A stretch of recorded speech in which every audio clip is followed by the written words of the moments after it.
একটা বিয়েতে wedding photography করতে এসে বিয়ের কনেকে প্রপোজ করে ফেললেন, তাকে পাবেন না এটা জেনেও।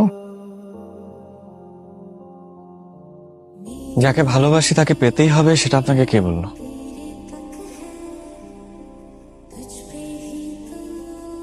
না পাওয়ার মধ্যে ভালোবাসা থাকে, যদি সেই ভালোবাসা নিঃস্বার্থ হয়। আমি আপনাকে ভালোবাসতে পেরেছি, এটাই আমার জন্য অনেক বেশি। এভাবেও ভালোবাসা যায়? কাউকে না পেলে তো ভালোবাসা কমে যায় না। আর গ্রেট লাভ স্টোরিজ গুলোতে কেউ কাউকে পারে না।